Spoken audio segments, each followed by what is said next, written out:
JTCPL Designs. A big round of applause for Mr. Tipnis. Mr. Swapnil Sawant, Director and Co-Founder, Worksphere Architects. A big round of applause for Swapnil.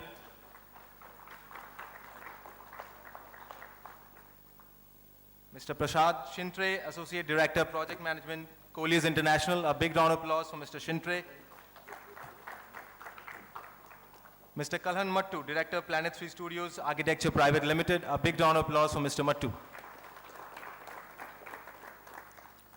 Mr. Puran Kumar, Principal Architect, Puran Kumar Architects. A big round of applause for Mr. Kumar. And Mr. Ashish Bahal, Lead Architect, Application Specialist, Center for Competence, Philips India Limited. A big round of applause for Ashish.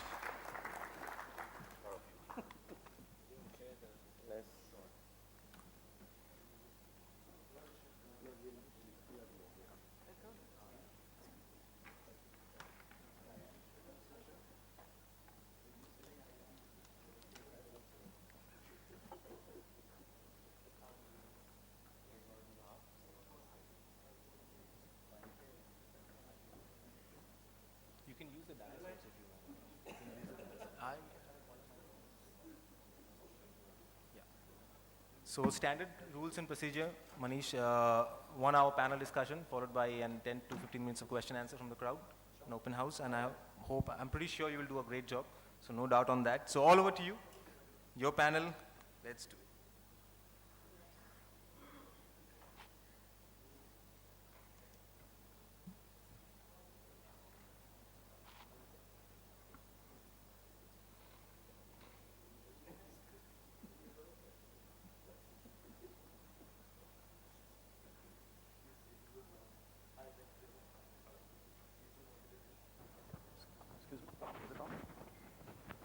Am I audible?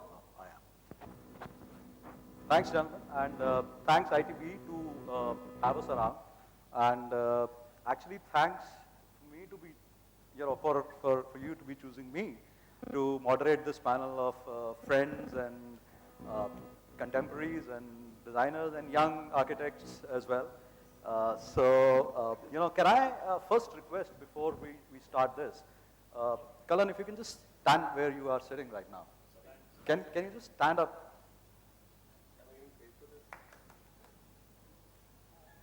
Yeah, we have everybody's attention now.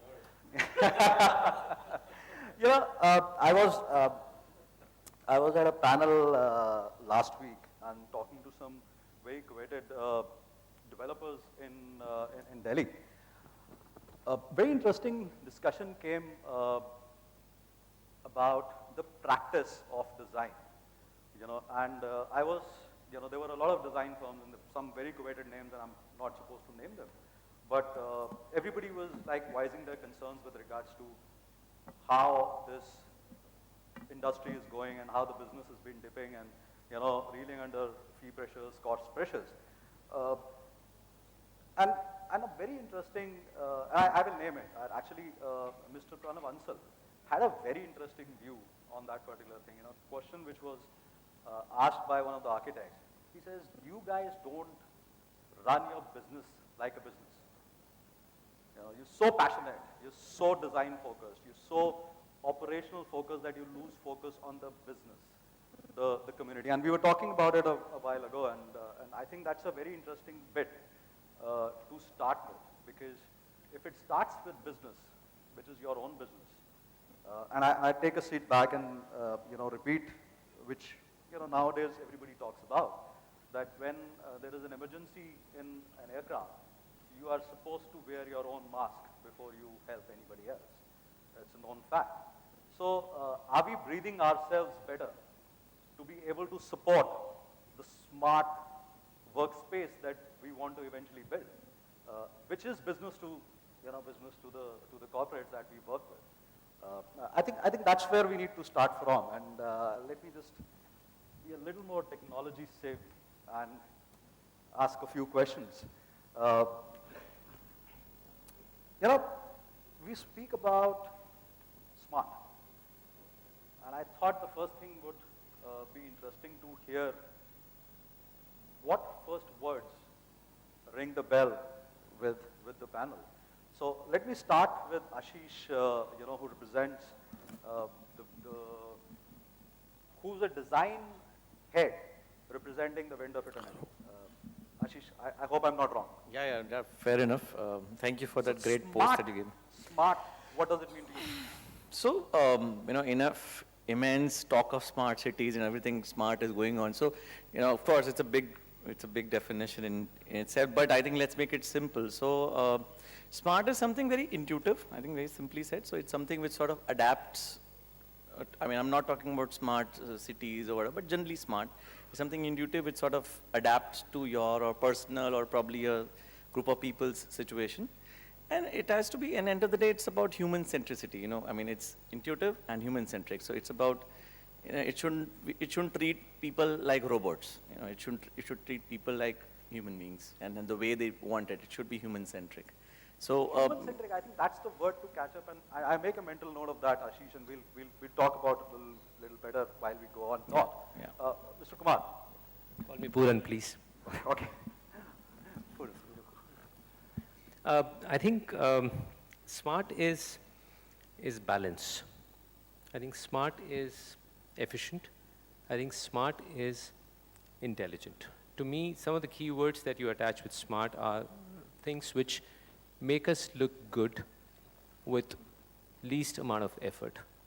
I think smart is striking that balance between the passion in the business that you talk about, the form and the function that we talk about, the efficiency, the output, and the hard work that goes into it. I think the balance is the key, if you ask me in today's world. If we are able to strike that, we are smart. So balance in perspective of, our work, to everybody's head is cost and time. That's the first question which we at least, Prasad, you will second me. PMCs have been asked time and again, cost, time, cost, time, cost, time. Is that the balance? I think balance is between the input, between what we contribute and what we get. If you're able to strike that balance between what's gone in, and I don't care who puts in that input, whether it's the PMC, the architect, the developer, the end user, whoever. I think it's everybody's input into generating a product, to generating a design. If we are able to justify that input and get something which is a fair deal in terms of an end product, I think we've been smart. That's my thought. That's a very interesting word, design with product. And I again, will make a mental note and come back to you for this. Prasad. Yeah. So for me, smart office will be something which matches the branding of that particular workplace, which is more innovative, which is more collaborative in terms of human interference, and which adopts to newest technology. So that is what should be called as smart, which also mirror reflects the kind of branding the company is also doing. So intuitive approach, innovation, so that would something I would call smart. Fantastic. Yeah. Kalan. Do I need to stand up again? That's okay. We've got our attention already. Right. So for me, smart needs to be dumbed down probably. If I look at smart, I probably look at it from the sense of common sense. It's common sense plus. It's doing the most relevant, the most important things first in terms of hierarchy of needs. It's doing the less relevant, the less important things next, and then finally doing the things that you least require, the last. And when doing all this in a way that you keep an eye on what the project is about, what is the context, what's the budget, who are you designing for, and what are you trying to really achieve or do here. So it's in some sense solving a multivariable equation when it comes to a project, but doing it keeping your eye and view firmly in focus on the essentials of the project. And then while you do it in a way that does something extra. That's the value add. That probably does it faster, that probably does it cheaper, since that seems to be the current obsession, but also does it more in terms of the value that would bring on board, in terms of design, in terms of productivity, in terms of branding, in terms of culture that we create, or whatever it might be relevant to that particular project. So for me, it's Smart, dumbed down, is common sense plus. Which is what Pooran started with saying, balance. I think that's important. Sir. The dictionary meaning of smart is intelligent. Okay? Intelligent. And as Kalan rightly said, it's about common sense. And for me, smart is a smart design. That is the team that is involved in the design. Every individual of that team should be smart and intelligent. One single linkage, which is dumb, makes a smart office dumb. So it means a smart project manager, a smart architect, a smart client, and the smart service provider or a smart contractor. It starts with that. Second is, while the office is getting used, a smart facility manager is also important for that particular office. Very true. And when the office is demolished, then again, how to demolish it smartly is also equally important. So to me, smart is about the entire life cycle, and to begin with, it's with the common sense and the clear objectives. And I should take a small break here, and everybody understands Hindi here, I guess. Everybody does. Yeah, I can't see an expat face. Fair. I'll take that chance. And when we were kids, we were told, ek baar, you do a good job in life, and you prayed for Lord Shiva. He comes and asks, ki aapko kya chahiye? So the smart person asks for knowledge, not wealth, not beauty, not the rest. Knowledge. I think that's what we are trying to sell here. Knowledge. Ninad. So, Manish, you have put me in a spot here to answer the same question after so many responses and come up with something new. Something smart. I think I need to earn the moderator's brownie points on that one. You always have. So, for me, smart is minding your own business. And I'll borrow from Manish's philosophy. And in this age of fast workspace design and build, fast, cheap, efficient workspace design and build, more often than not, when we work with multiple teams of experts, we forget to mind our own business. So for me, it is minding your own business, sticking to your unique abilities and subscribing to that and remembering what the client has hired you in the first place for. Very true. And, and we do keep talking about the role play that all of us have. The project managers, the clients. I take the client as the lead project manager, because he's the guy who incepting the... So that's where the smart clients, the smart office starts with the smart client. And nowadays you find a lot of them, and I'll be stupid not to accept the fact that, a lot of fraternity members on the other side have really become smart. And that brings us to the point, as Ninad was saying, that the role play that we feel we need to play. And let me start with Prasad on this. And, we spoke about smart. We spoke about smart design, leading to a smart build, leading to a smart workspace, leading to a smart demolition. We have always been, in a client's mind, and we talk about cost focus so obscenely today. And today it's really obscene to get those figures. And we actually put the build before the design. So Prasad, what's your view? What's your role play in this smart build out process? What do you think is a PM's role play? Let me just be categorical. So to start with, what is not to be covered under that budget? First, the scope delineation. It will start from the stage wherein the project or client brief is given, or landlord scope of deliverables. So from that, the scope delineation is arrived. And after that, we actually bill what we are going to build. So it's a reverse process. So actually, we have to create a bill what we are going to build. And from that, we have to work out what actually the project is going to cost us. So actually, it's a reverse process. First, eliminate what is not going to be built or which is not in our scope, and then create a bill which is going to be built. So it's a much confused process rather. So Pooran, do you think it's the other way around? You know, you spoke about balance, and the balance is, you know, you can't put one before the other. But you know, what comes before the chicken or the egg? So this smart build plus design, what do you feel is the architect's role play in it? So you need to be selective. I think you need to choose where you are. So I choose to stay with the design and not with the build. It's another matter that I lose out, but that's okay. Some have to lose. It's like this, that if you reverse the process and start with the build, I think somewhere, some bit of inception is not in place. I think then we are just catering to being in the race, which some people choose not to.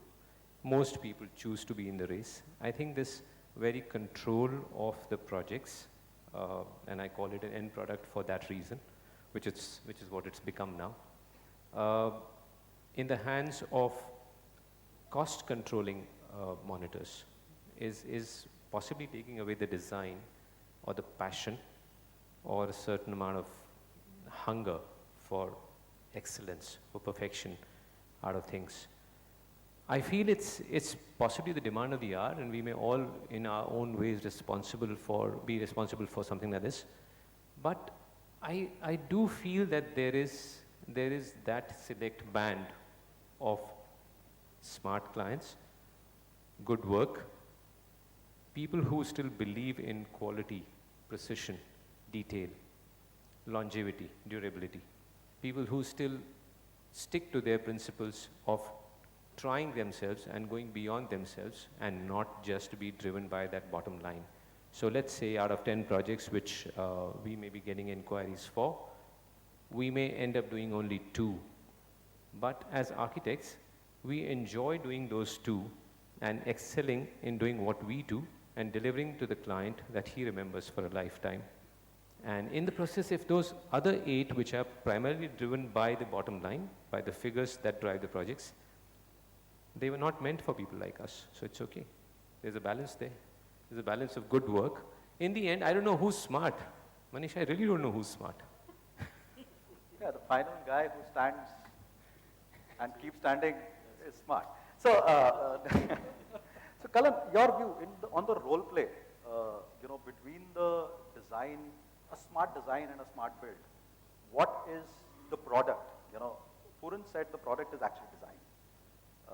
What is the product? What is the, where do you see you making, you know, taking the sides?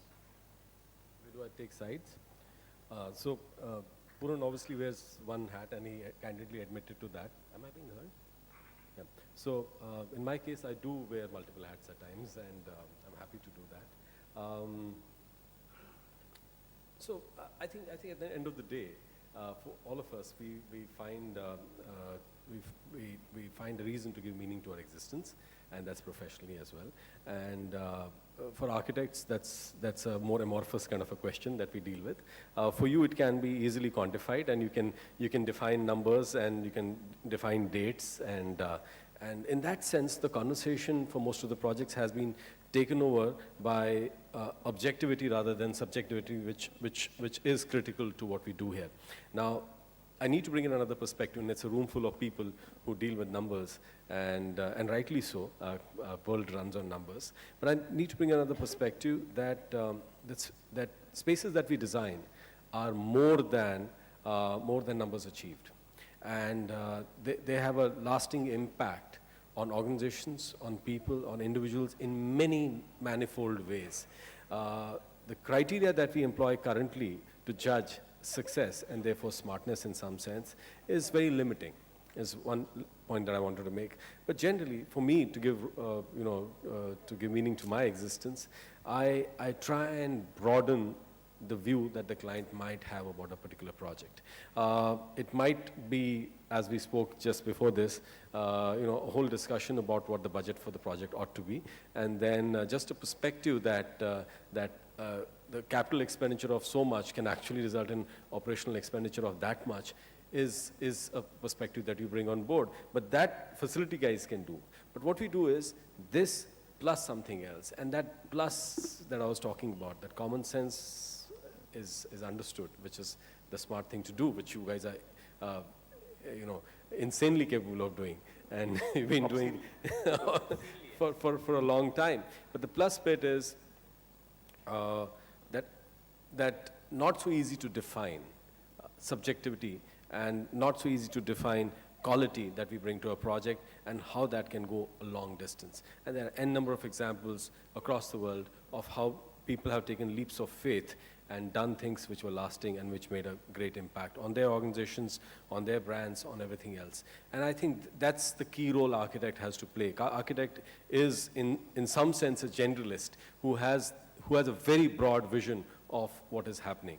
And you know, the conversation tends to get you know, polarized in some sense. Sorry? Passionate.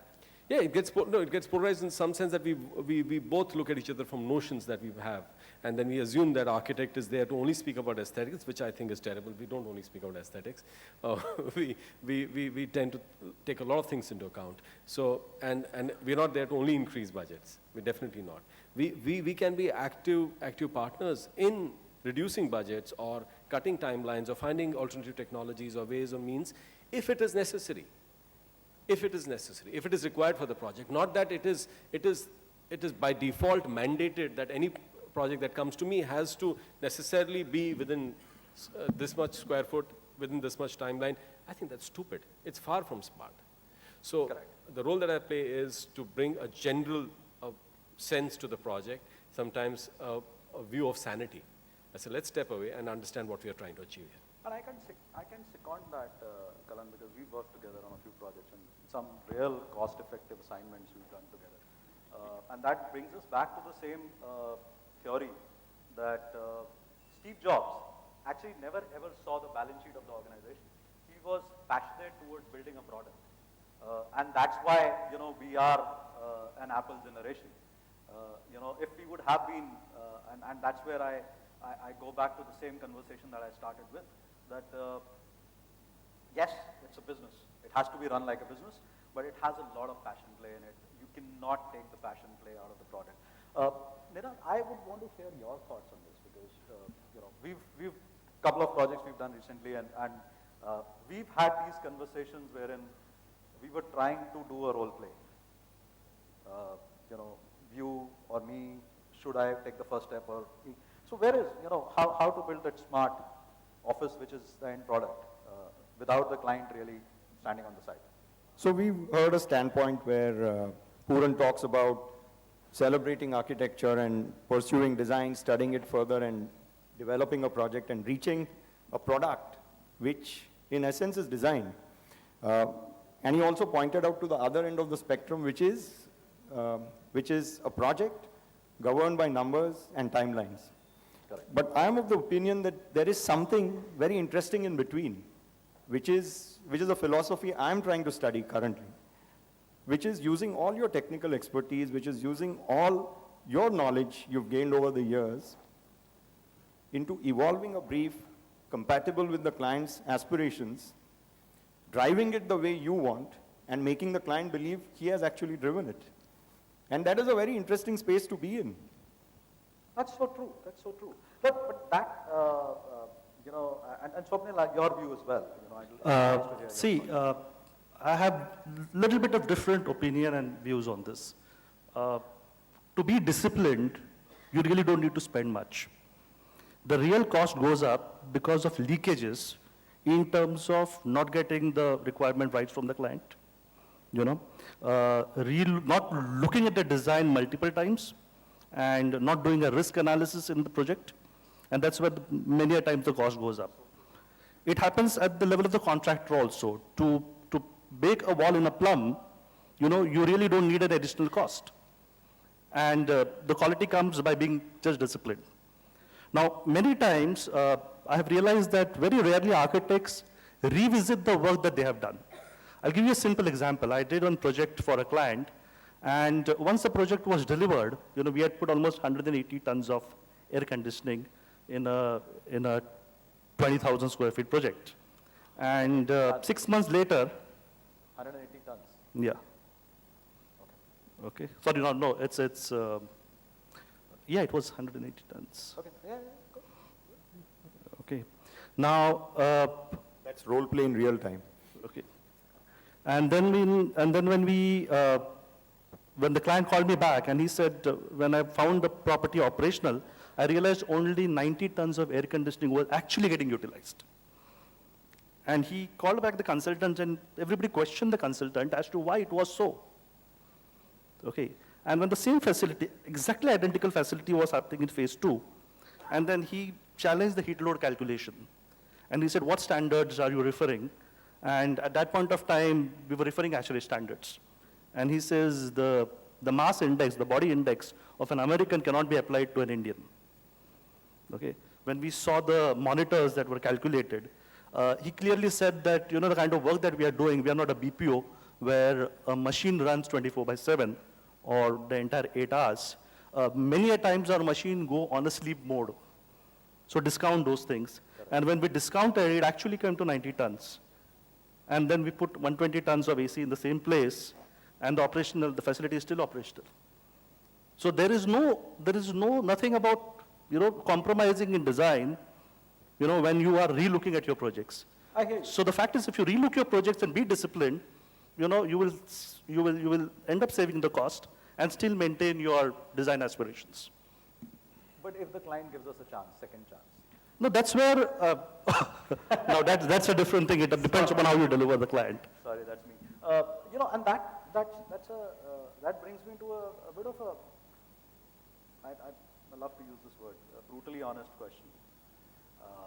We as designers, and I'm trained as a designer, are known for aesthetics. We keep talking about how the office is going to look like. We still don't talk about how the office is going to function, operate.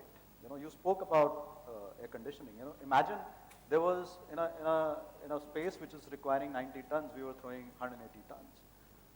How much capex, opex, issues with the fresh air change, the issues with the quality of air in the office. And Prasad, we hear that every day.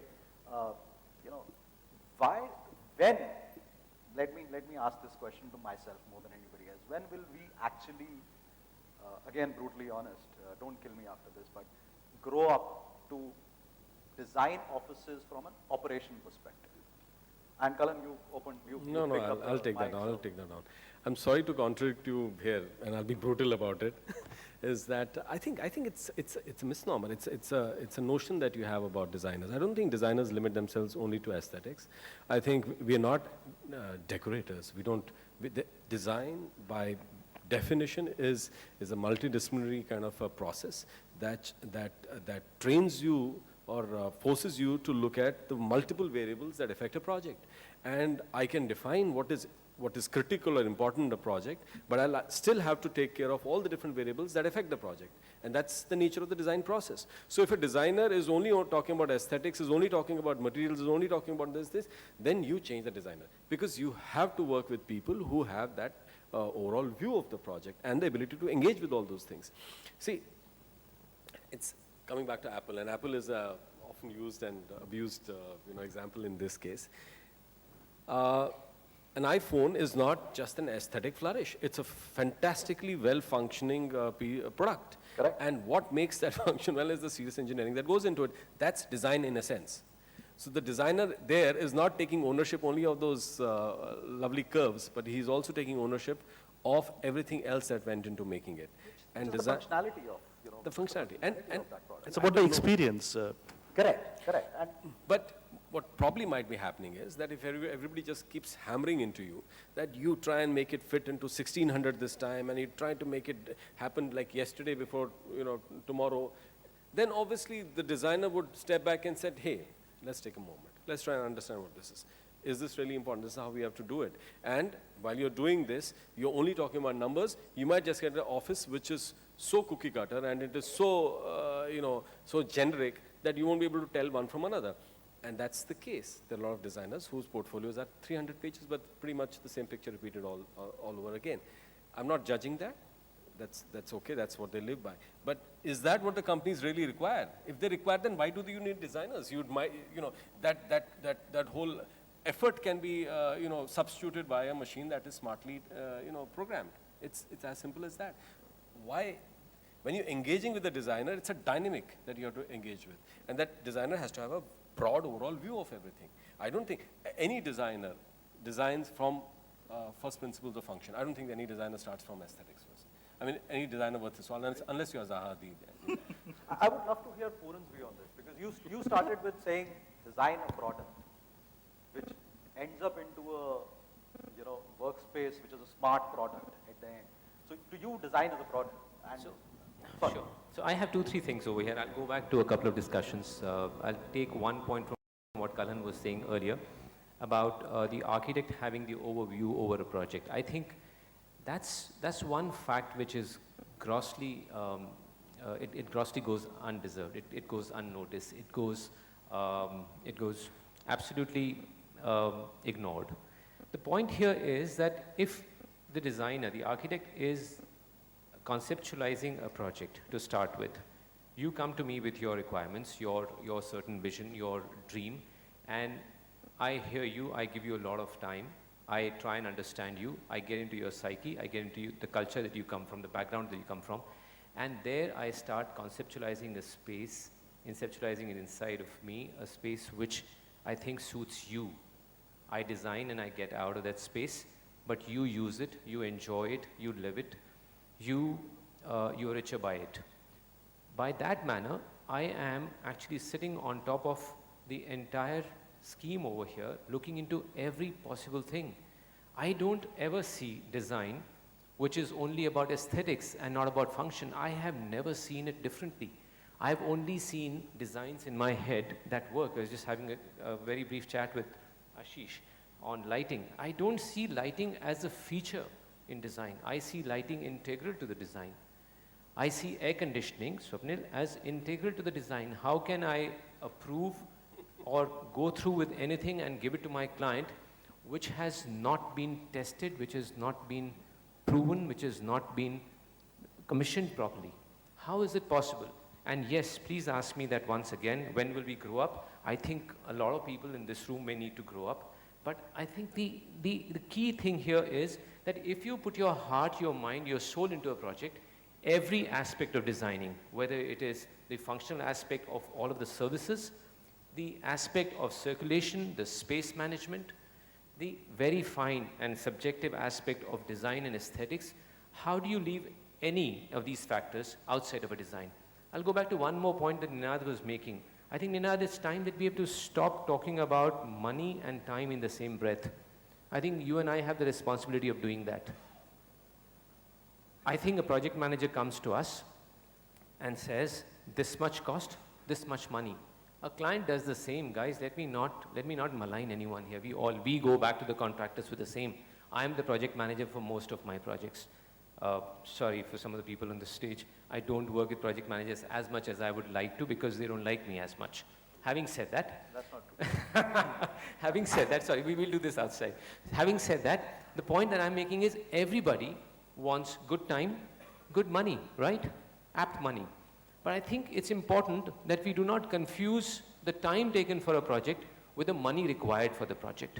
I think we should really speak of these two in two separate areas, as two separate areas.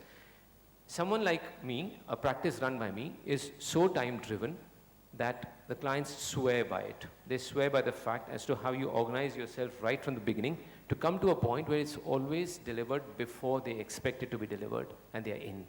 They're in when they're promised. Cost? I am not promising a cost that they come with on the table. I promise a cost and I stay with that. To me, that's budgeting of a project. So it's going to cost you 100 rupees, and it's been set at the beginning after the BOQ, after the design development is complete and we know exactly what we're going to do. But at that point, if it is 100 rupees, the client doesn't enjoy 100, 110, 115 out of that at the end of the day.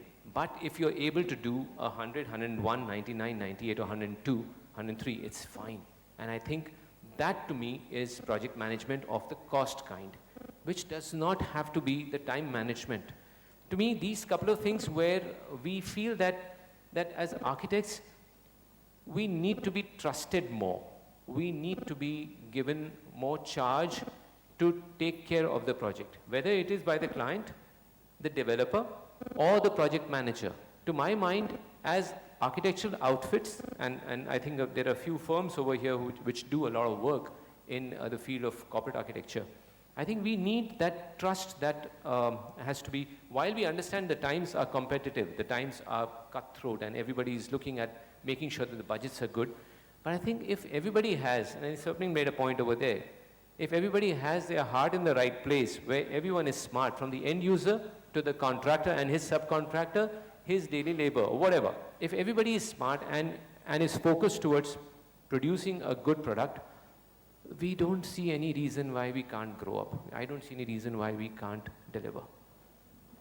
Niran, this brings us to a point wherein, you know, and again, going back to the same question that we were talking here, in your view, in the 600 design presentations that I would have been a part of, I hardly hear about electrical and air conditioning. I hardly hear about technology. I hardly hear about AV.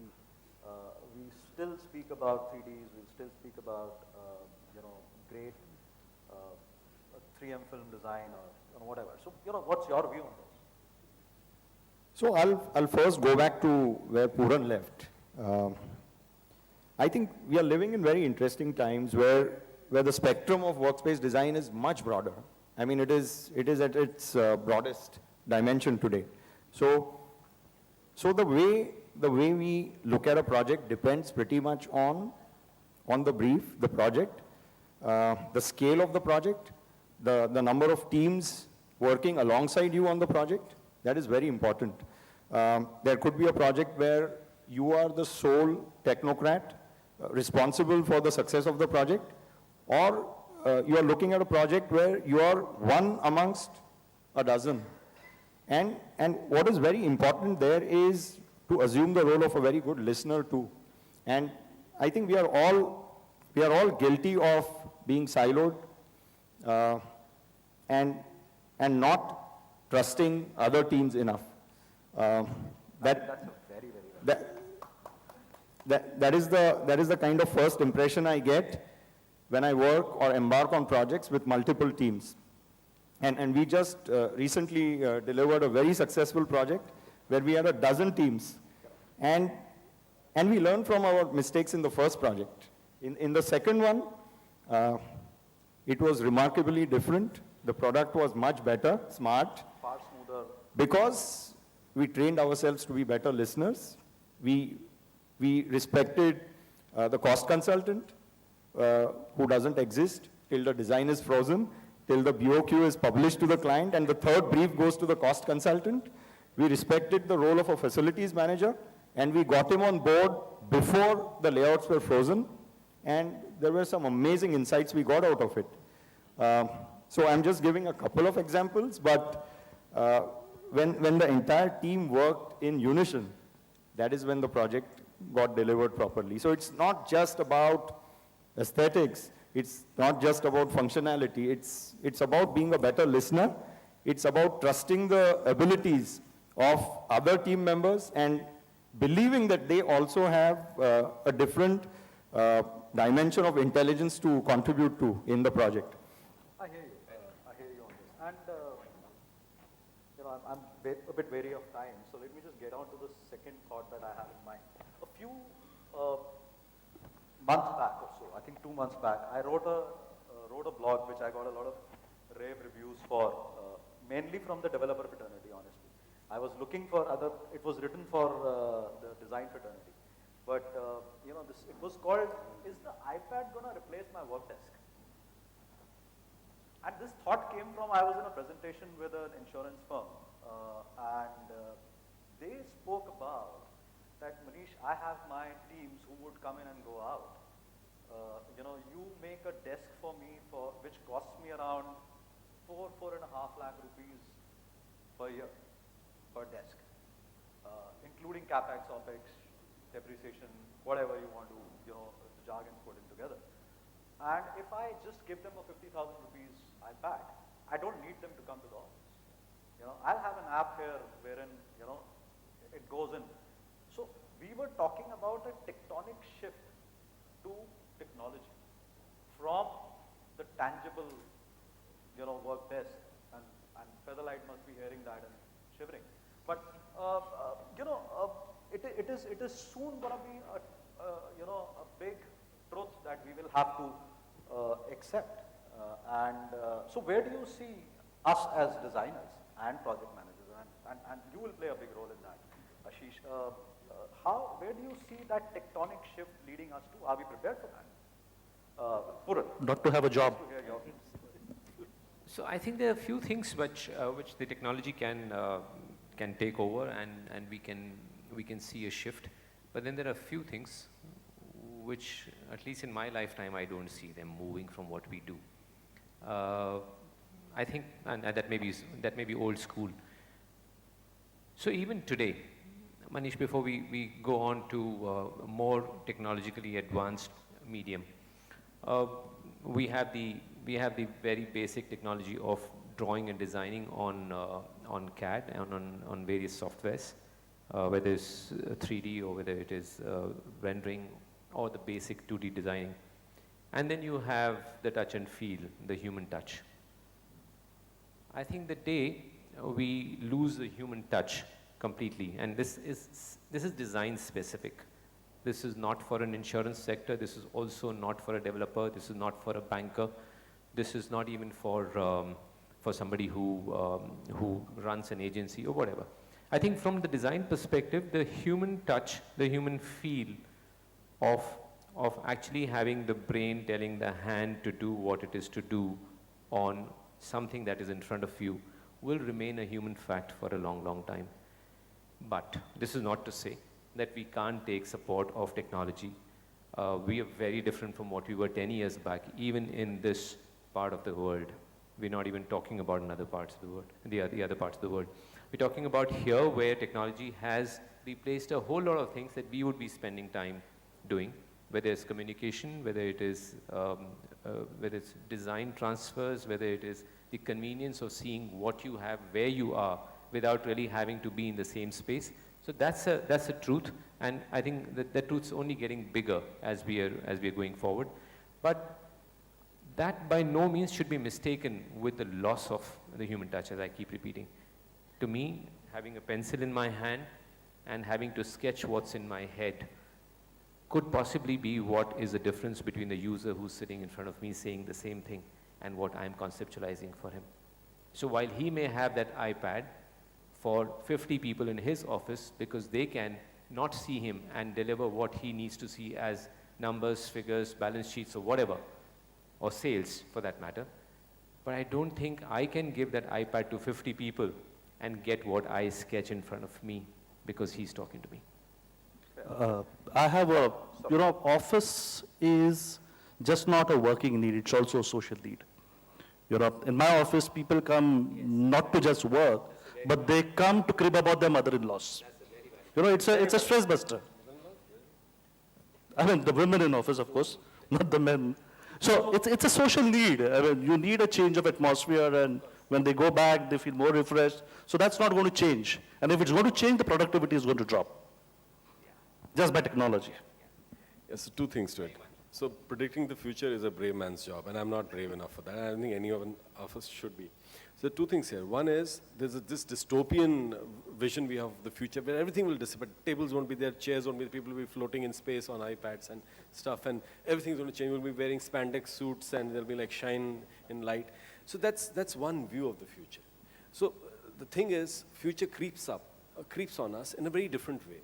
So you would still have a lot of the conventional things that you see around because you have comfort. You have memories associated with that. You have, there's this human tendency to have continuity rather than abrupt change. That's very human to have that. So that would remain in some sense. But having said, the nature of work is changing. The nature of people who are doing work is changing. Obviously, what you do might in foreseeable future be replaced by fairly well-written logarithms or software programs. Private equity, but that's also logarithms only, right? So it might be replaced, but I am just a little bit more hopeful, and that's, probably it's my domain. I think even for artificial intelligence to catch up with us, creativity is the final frontier, because that's where you start pushing it. That's where it starts getting a little murkier and murkier, but not that computers can't be creative. They can be creative, but it will be. But nature of work, we don't know. We really don't know which way it's going to go. You have no clue. But yeah, things are changing. This whole thing in Bangalore where people are, saving on office space by encouraging people to work from home is, a lot of people are, and they log in and they do their little bit of code. My cousins who do that. You're right. It was a few years back. Sorry. I'll just say something here. A few gonna years back, we were doing I don't want to again name the company, and they were doing these video conferences wherein, you have people sitting in the US right in front of you, talking to each other, and I know, everybody knows what I'm talking about. But if you go back and look at their balance sheets, and private equity, I do that very often, they didn't make the money they were supposed to make because of the human touch. They said that if we make this product viral, airlines industry will go for a toss. It never happened. So, we hear you. I think this was like 15 years back. So it's not that, it was just yesterday. So it's 15 years back, and we haven't seen that change. It's actually increased. But then again, online shopping has gone where? So we thought that anything we bought needed to be touched and seen and felt, didn't we? We used to even check the battery that we put in the phone, how does it work? So, but that's changed, right? So we don't know. I have a point for that. So what you buy and what you wear is different from what you conceptualize. Correct. No, I'm not saying, not in terms of design. What I'm saying is, in terms of comfort with technology to get things done in a certain way. If at all working at home on an iPad works, and a lot of people will do that, but they also need to meet other people, or else they go to sleep, watch TV and stuff. So to my mind, I think this is going to work. It's going to increasingly, as you say, we are about to see change constantly. We will constantly keep moving towards technology, Manish. But as you rightly say, how do you put technology and replace creativity over there? I do not see how creativity can actually be. It might be in many ways, but there's always a frontier which will still remain creative in some sense. So I'm actually there, even if it reaches a hair, absolutely that We'll survive. We will survive. We'll survive. As designers, you really don't need to worry. Okay. That brings a smile. So I just wanted, agreeing to all of the panelists, and they very well said, starting with Pooran, who said, of course, AutoCAD versus sketching, definitely. So some things never not change. necessary. No, that's prescriptive conservatism. I'm sorry, I'm interrupting you. Fair enough. No, that's okay. Schools change. So a lot of people don't know, that AutoCAD is not the way. No, it's not that. So basically, the first design, of course, starts with a sketch. So nevertheless, but idea is, what you're saying that, machine over man or man over machine is actually the, what rules. So. You know what, actually, I wasn't saying that. I was actually saying, do you really want to, do we want to really believe the tectonic shift that we are talking about of people left by themselves? See, let me just put some numbers in place. We spoke about a 4.5 lakh rupee per work desk, which is huge for an Indian PNL who's running a 1,000-seater BPO, for example. And you see how much difference does it make for 50 seats to be not there. 5,000 odd, 7,000 odd square feet less to be bought, 7,000 odd square feet less to be maintained, to be paid camp for, to be having a 15% increment every 3 years. I think that is a truth, and we agree that it will not diminish. It might just be a 15% of the office which will reduce. Can I take that one? So, Sorry. Yeah, go ahead. So the underlying question here was, will there be no office tomorrow, right? iPad versus office. Okay.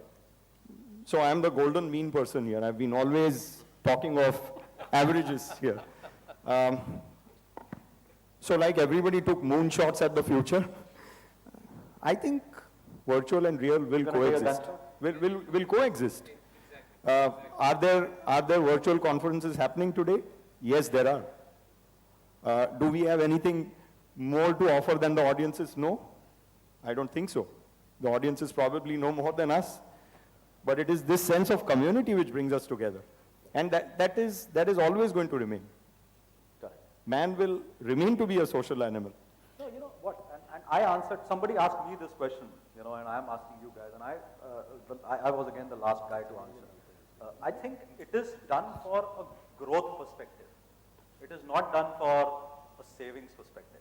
So if you have 50 less seats on your desk, you're actually increasing your, increasing your numbers, increasing your business to the next level, which I think is growth. It's not,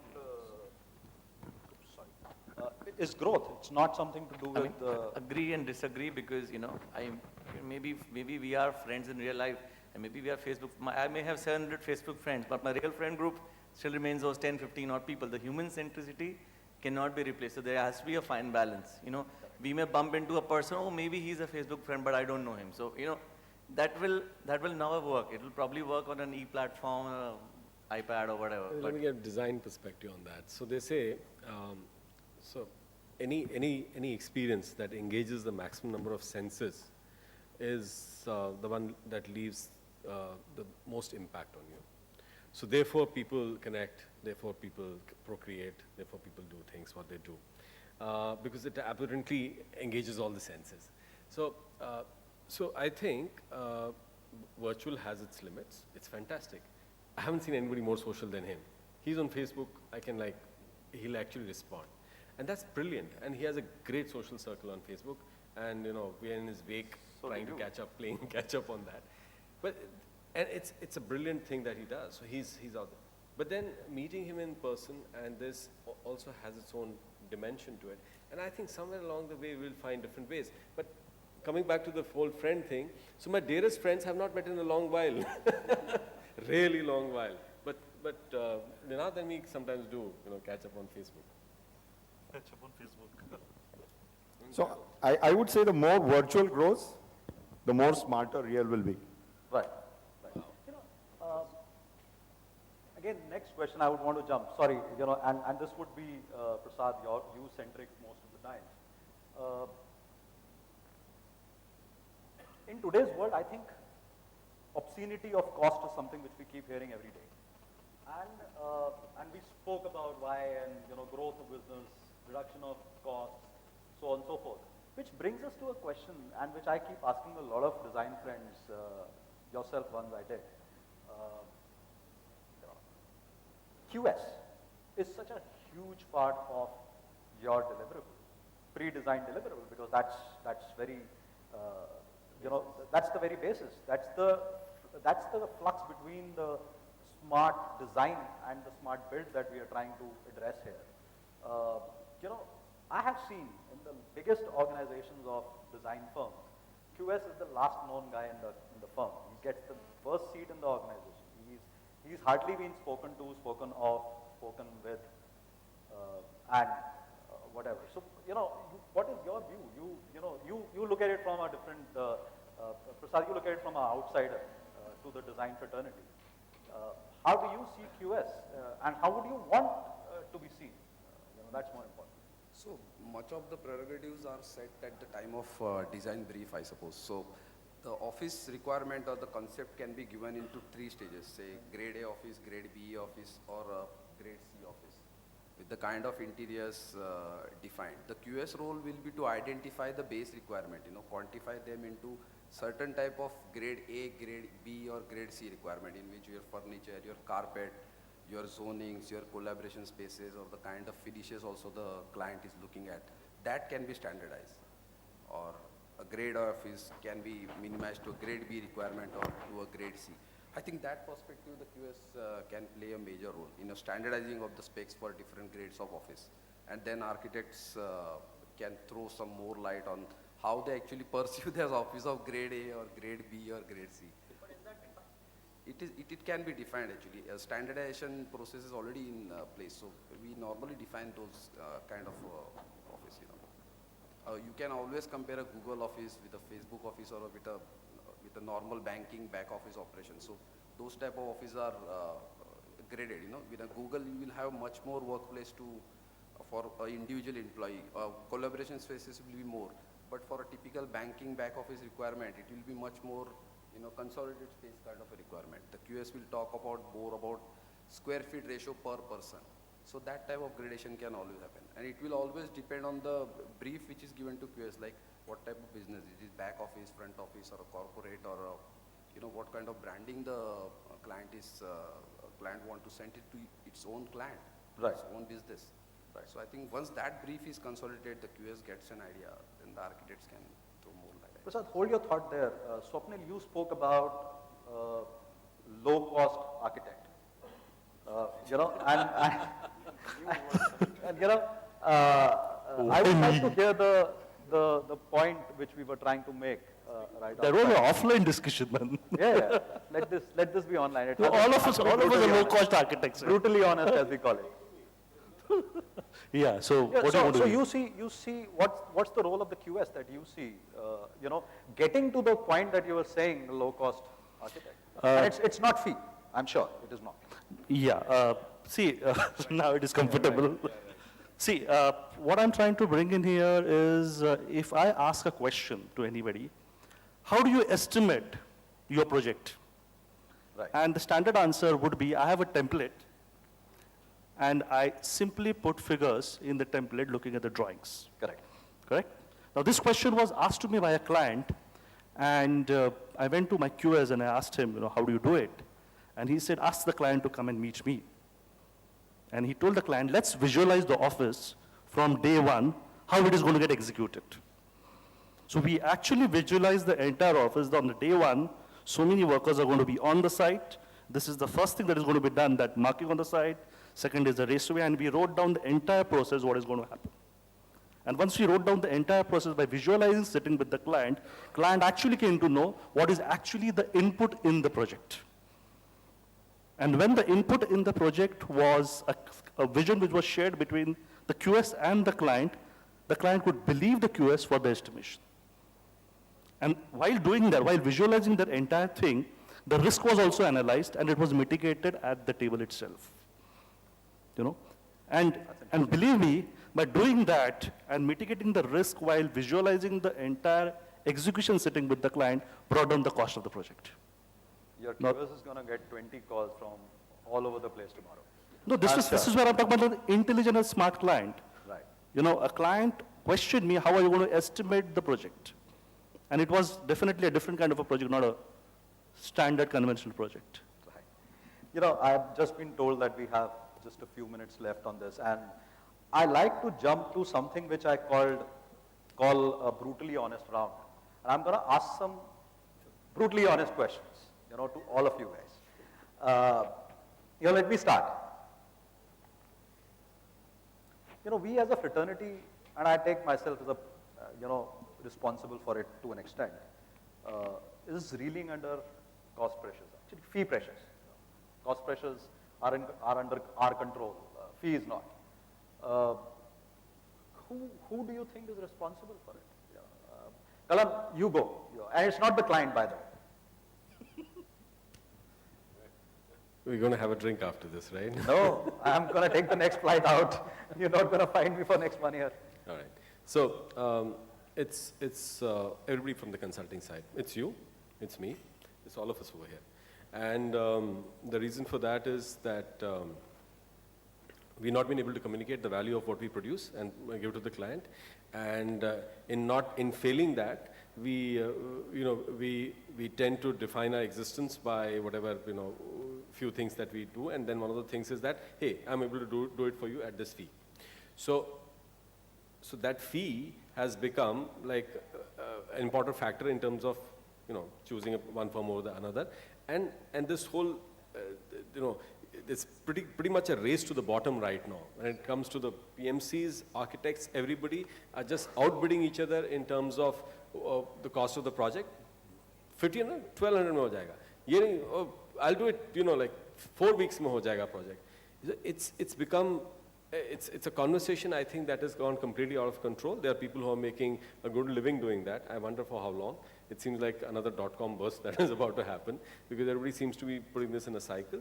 But I think at the moment, this industry is really in a tailspin when it comes to really understanding what the right fee finding the right balance between the fee and the projects that we deliver. I think the point here is we are not able to communicate our value.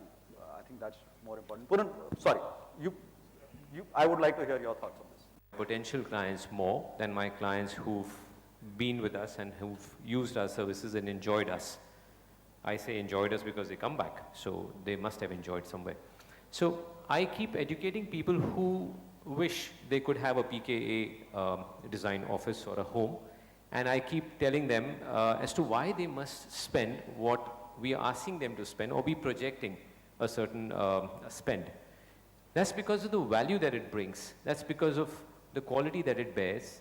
That's because of the innovative standards that it has. It has a whole lot of value add, which I think goes amiss. We are not able to differentiate between the cost and the value. And I may be a minority here in this hall, in this city, in this country, and I'm proud of that.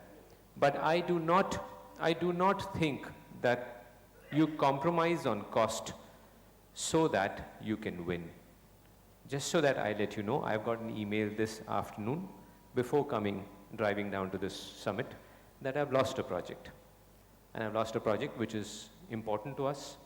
It would have been great for us as a potential project, but mark my words, it would have been the most smart decision by that potential client of ours of his lifetime. But he's chosen not to go for it only because of those numbers. It's gone off by that 15% that he could not bridge between whoever may be the deciders, between what they projected that they could get for this space and what we were proposing eventually is what we would deliver. And they have, mark my words, they have seen what we can deliver. They've seen the quality, they've seen the value, they've seen the aesthetic of what we can deliver. But I think somewhere, something has gone wrong.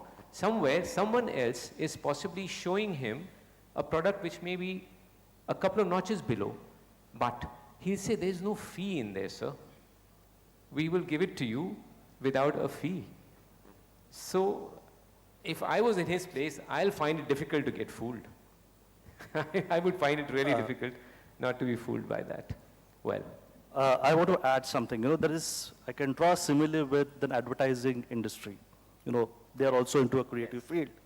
And they are very handsomely paid. And I met a director of a multinational company, and he said, I need to go today evening out because my advertising company is throwing a party. If I don't go, they will feel offended. That's the fear.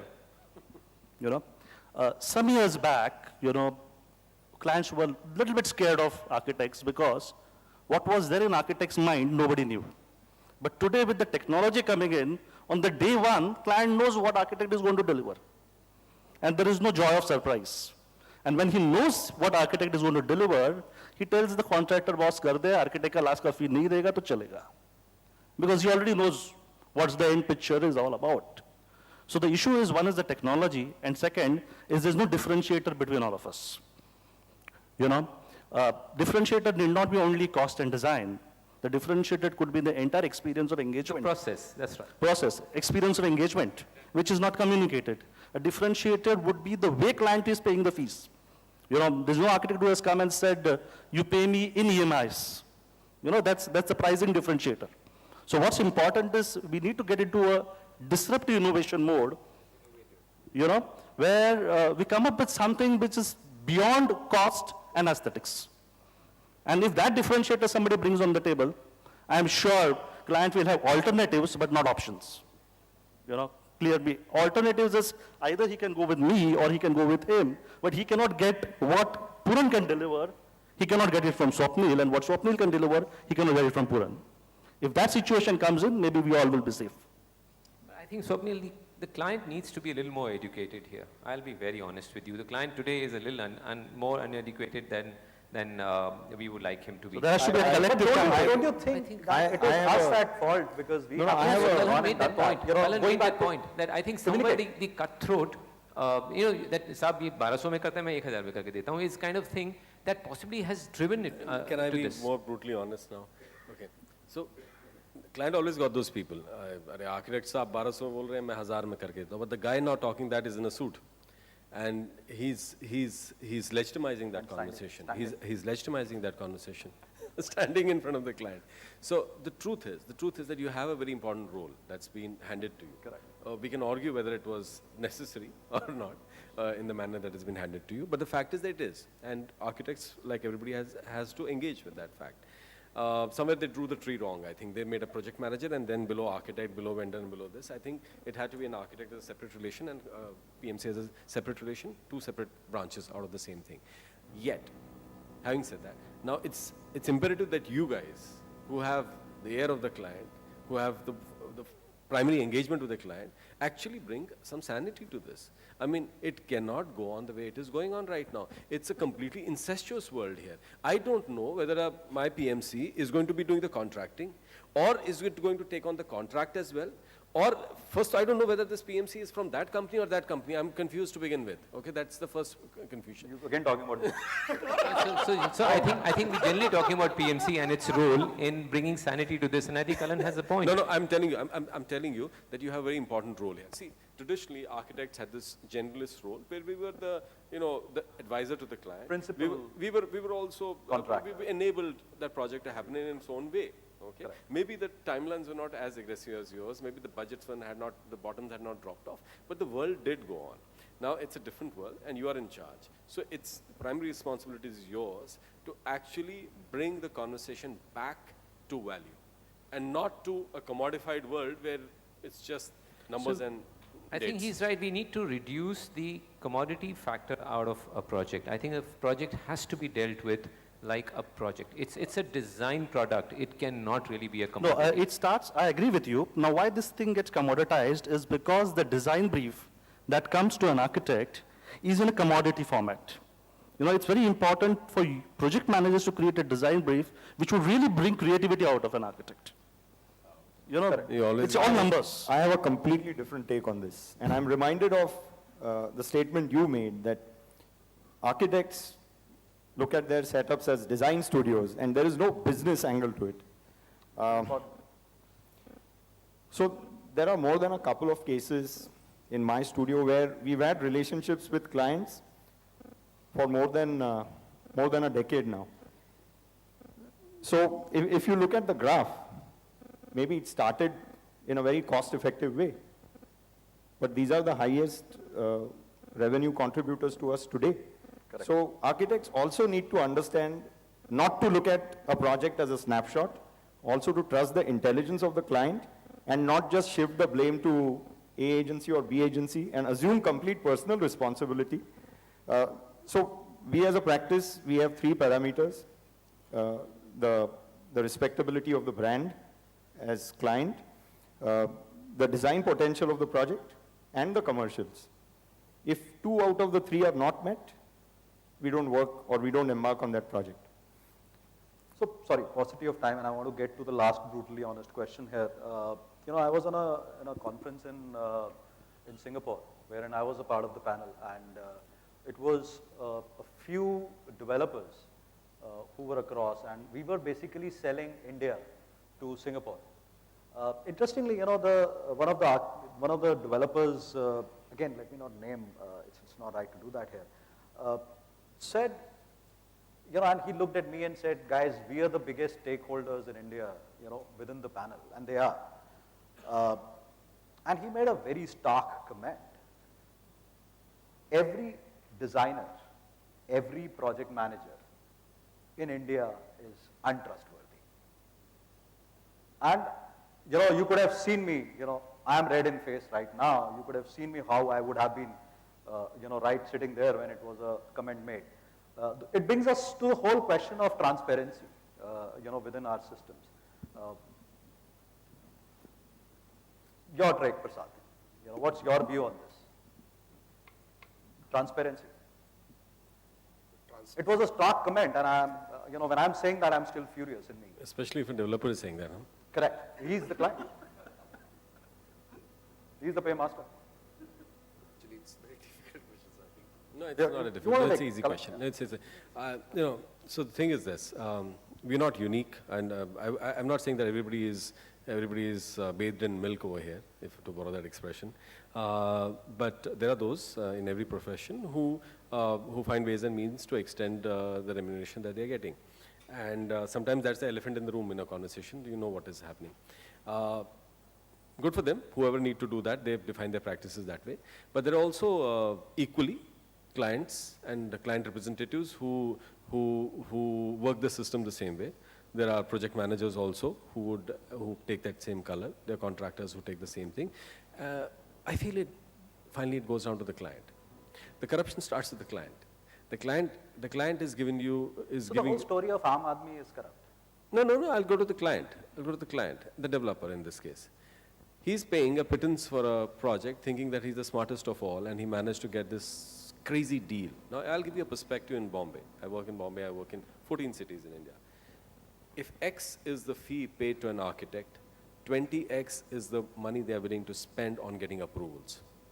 200X is the cost of construction of the building on an average, and in some places in Bombay, the building sells at 2000X. X to 2000X. Now, you check the relation between the two. So this really, efficient procurement guy who the client lets on you and decides to, save that last 10 rupees of your fee, probably has a smug satisfaction of knowing that he saved his job and went back. But then at the end of the day, if that guy is running his practice and figures out the means to ensure that his practice stays afloat, I'm not the one to judge that. I'm judging the client who's not really seeing things for what they are. Where does the money really have to be paid? Does it really, that X, a fraction can cost you a lot more.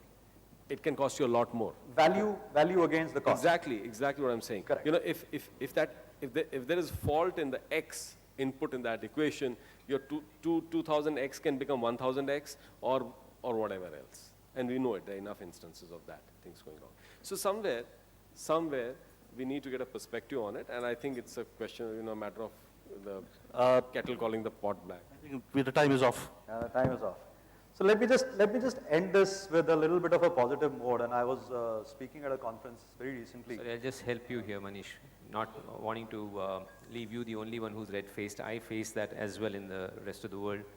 I think it's something to do with, and I'll take a very, very different view here. I think it's something to do with our race. We are a race that is hard to trust. Let's accept. Well, that doesn't mean that the people on this dais or in this hall have anything to be ashamed of. But I think we generally, in a global sense, are a race difficult to be trusted. Let's not fool ourselves about it. Let's accept the fact. It's something which you and I have to feel in our veins. We have to feel red-faced when we are accosted with this. But we've got to put our heads down and continue to work the way we know to work, with all honesty, with all integrity, with all transparency, if we were to change that, kids or their kids. Very valid point, very valid point. And going back to what I was wanting to say,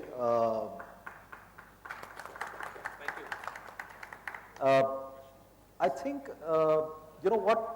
what is happening, in today's world, and I was sitting in that conference with a very big economic guru, and I really go back to him in bad times, and just to hear him, because he's got a, full view or a gunshot view of the whole story. One statement which I want to leave this fraternity with, Q3 2017, I guess would be the best year we would come back and see. We haven't seen those times since 2007, we haven't really seen the good times in the real estate office fraternity. But, and I would not bore you guys, but there are some numbers which will corroborate, and, if we interact further after this, we will talk more about it. But brace yourself, I think smart offices are the way forward. People are becoming smarter. A lot of designers, a lot of project managers sitting on the client sides, they understand the business more than we do. They are questioning, they are asking the right questions. Because it goes back to this first class of MBA that I attended, I remember. The guy wrote on the board saying that if you want the right answers, ask the right questions. So ask the right questions. Over to the public, please. Just take 2 questions. We're running a little late.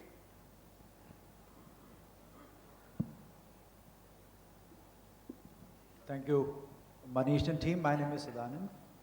First of all, it was very nice to hear very honest and transparent discussion. I think I haven't in so many years heard such, candid expressions on the stage. That's good. Compliments to all of you. My question essentially is about design, functionality, and operability. This is essential for any office space, as we know, and some of you touched upon that. Now, recently I was interacting with somebody outside India for some requirement, and the same question, I asked, okay, how will you go about and design the office for me, and here is my brief. So I was asked by him that, are you the person going to tell me that how to design the office? I said, yeah, here is the brief. He said, so, then I'm not working with you. If you want me to design your office, I do a 3D process of first discover, then design, then deliver. He said in the discover process, I need to engage with your business, understand what business you do. I need to engage with your users who are actually going to make use of the facility that I will design. Then I will engage with your leadership in HR to see what is your business vision. Then I will merge all that together and then come back to you and see the brief that you have given. Is it matching there? I have not heard this coming out from you, gentlemen. And my request is, please dwell on that part. Do not believe the facility managers like me sitting here that we are not the end all and be all of everything. Sorry, I didn't get your name, please. My name is Sadanand.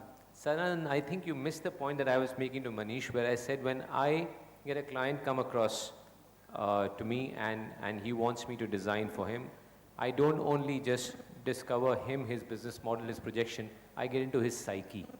I get into his background, I get into his culture. Where is he coming from? What does he deserve? How does he express himself for his lifetime after I have modeled the space for him? Very good. I actually go on to that. I was discussing that with Maybe you used a singular his, that's why I missed that. No, so an organization, Okay, a yeah. client to me is an Yeah. organization or the end user, everyone. Right.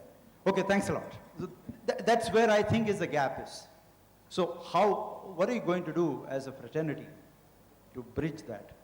And especially with so many, related aspects that you discussed, that so many of you are actually getting into the space. This is my question. Thank you.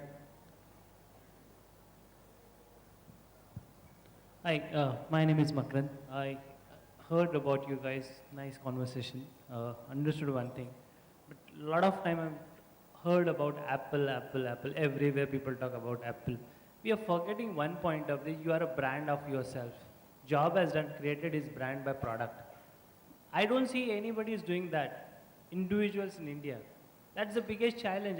Wherever I heard about you, everybody gives the example of Apple. Where is you are creating your brand? Have you created your brand? That's the biggest challenge. We always find fault with giving excuses to the X, Y, Z or our surroundings, but I never see that kind of a brand.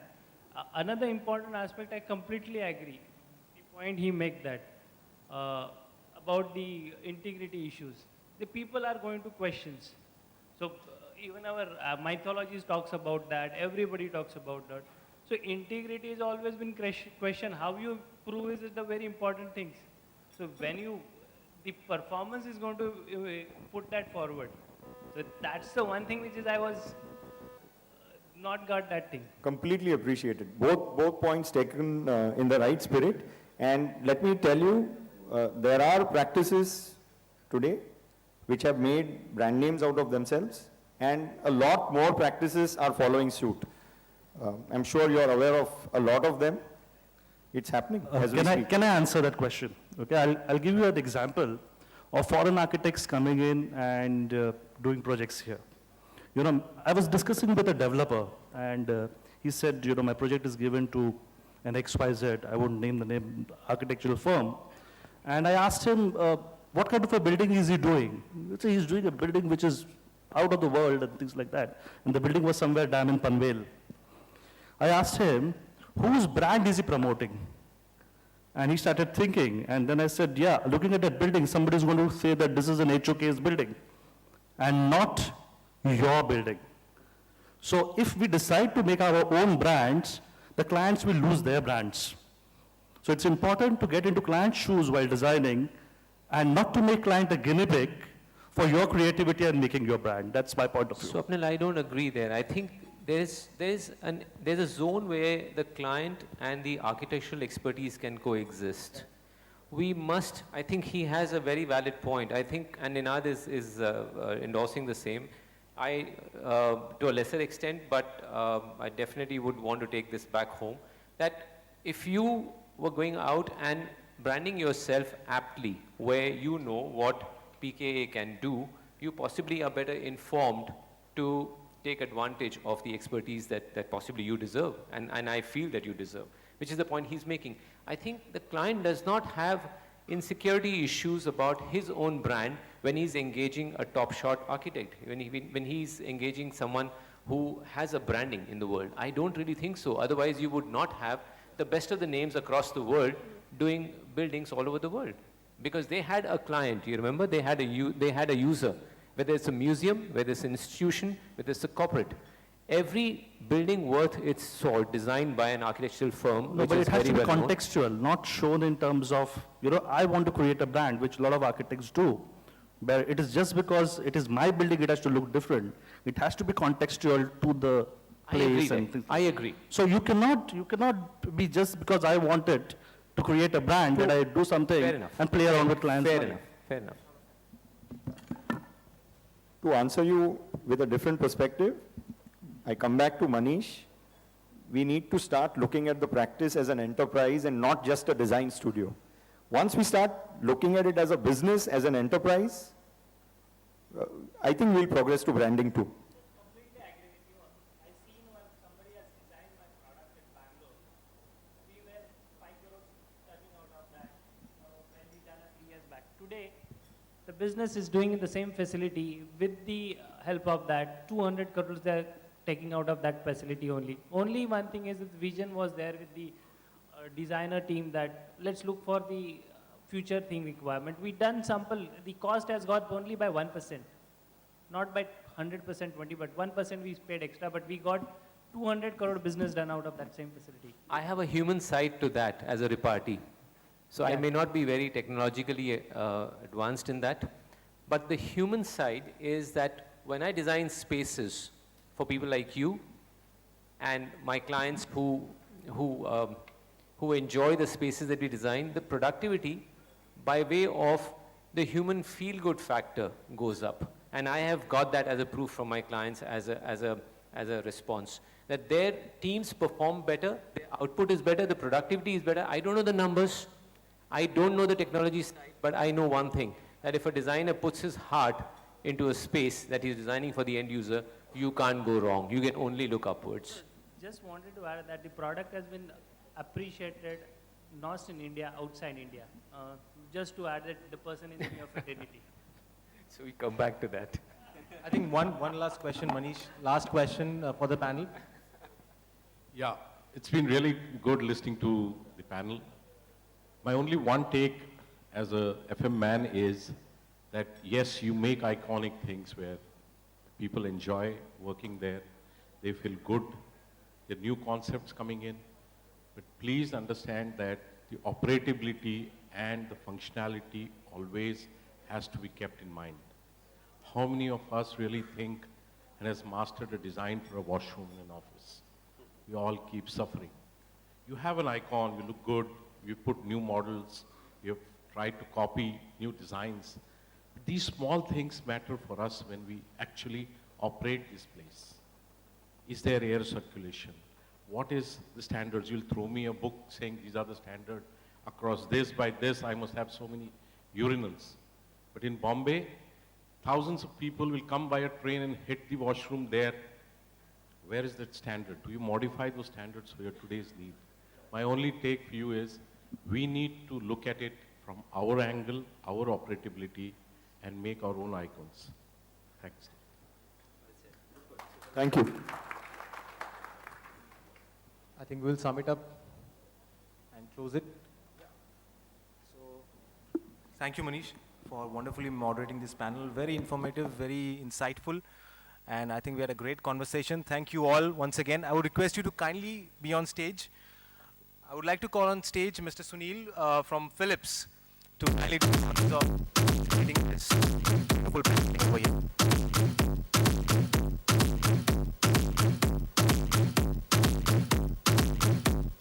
We'll start with Manish. Well, wonderful job. Thank you once again.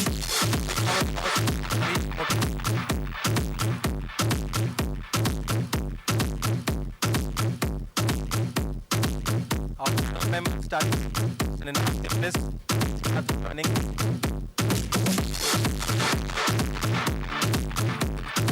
Swap Saman once again.